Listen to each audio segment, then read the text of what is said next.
Hello, this is a video on methods for treating cancers. There are a lot of options with their own set of advantages and disadvantages, and the goal is for you to learn a bit more about them so that you can explain what they are and how they work. First, we'll start with chemotherapy. Chemotherapy is the treatment of cancer using chemical drugs, specifically ones that prevent the cell cycle from continuing or induce DNA damage, both of which can lead to apoptosis. Since cancer cells generally proliferate much more quickly than regular cells, they must undergo cell division and replicate DNA more often, so they would be more likely to die from these drugs. One of the advantages of chemotherapy is that it is systemic. This means that it will affect every area in the body. So if the cancer has metastasized, cancer cells in both the original location and the new area in the body would both die. It can also be used to kill remaining cancer cells after some other treatment. Because of this, it is often used in combination with other treatment options. Of course, chemotherapy also has its disadvantages. Since it targets cells that use cell division in general, not cancer cells specifically, it also ends up killing normal cells that happen to divide a lot, including immune cells and cells that make up the lining of the stomach and the intestine. Side effects vary depending on the type of medication and the individual using it, but can include becoming immunocompromised or gastrointestinal distress and nausea. So while the ability of chemotherapy to kill cancer cells in all parts of the body is an advantage, it is also a disadvantage because it can also affect cells everywhere. Some cancer cells are also able to become resistant to chemotherapy, or are able to avoid undergoing apoptosis, making the chemotherapy less effective.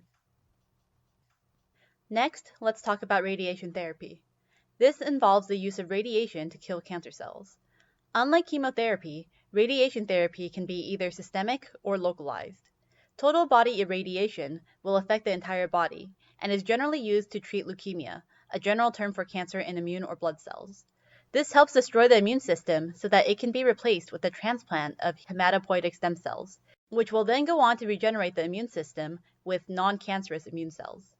More often, it is localized to a single area in the body. This allows for better control such that the normal cells can be avoided during the treatment. Like chemotherapy, it can either cure the cancer or simply slow down its growth or decrease the size of the tumors. It is also often used in conjunction with other types of therapies, particularly chemotherapy. Radiation therapy can also lead to side effects, which can manifest differently depending on the type and the strength of radiation therapy and the individual using it. Although localized radiation therapy is more controlled, killing some normal cells is unavoidable. It also tends to damage epithelial surfaces, such as the skin or lining within the body. Fortunately, advances have allowed for the minimization of side effects. Surgery is another common way to treat cancer. In some cases, just the tumor itself is removed, but sometimes the entire organ or area can be removed. The advantage is that theoretically, if the entire tumor is removed, this can cure the patient of cancer. This can also help prevent cancers.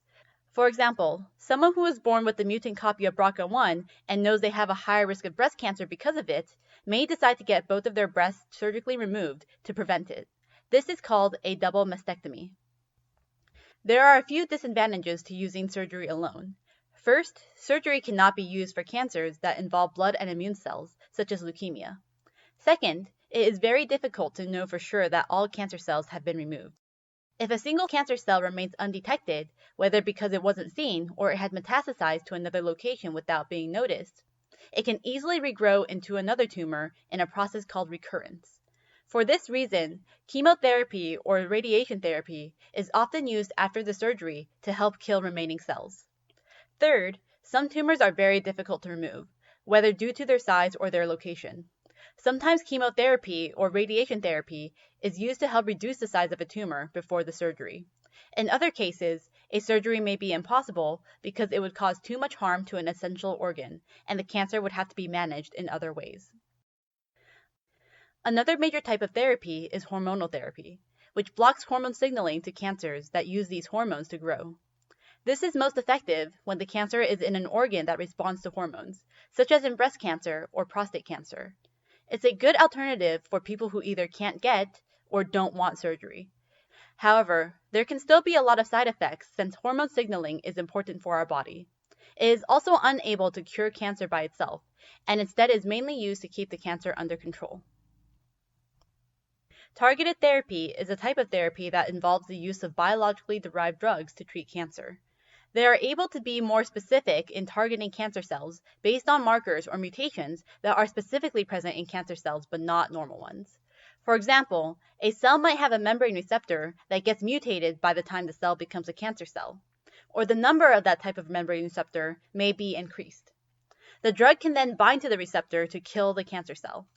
Targeted therapy is kind of a broad term, but a lot of targeted therapies can also be considered as a form of immunotherapy, which for cancer involves activating the immune system to fight cancer cells.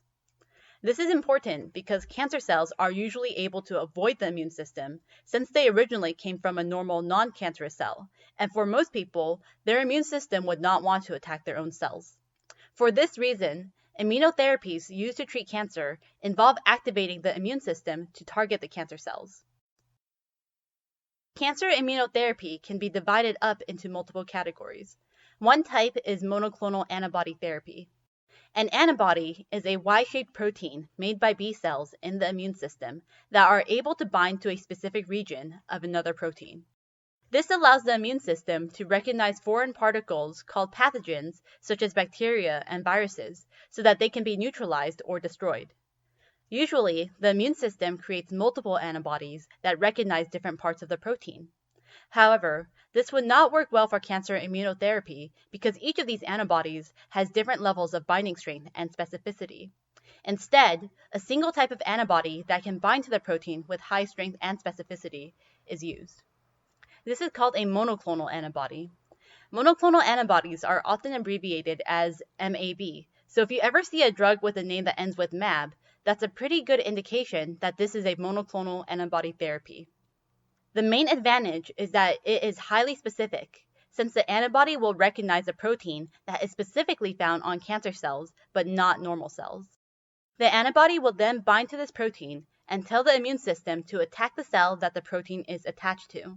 In some cases, the antibody can also directly block the ability of cancer cells to avoid the immune system. While monoclonal antibody therapy can be really effective for some cancers, it is not as effective for others. And in some people, the response of the immune system isn't strong enough and repeated administration is necessary. Because of this, it can get very expensive. CAR T-cell therapy stands for chimeric antigen receptor T-cell therapy, and is another form of immunotherapy that has been receiving a lot of attention. In the body, T-cells are one of the immune cells that fight and kill foreign particles, or help further activate the immune system to fight them. In a cancer patient, T-cells can be harvested and then genetically engineered to have antigen receptors that recognize a specific protein that would be found on cancer cells.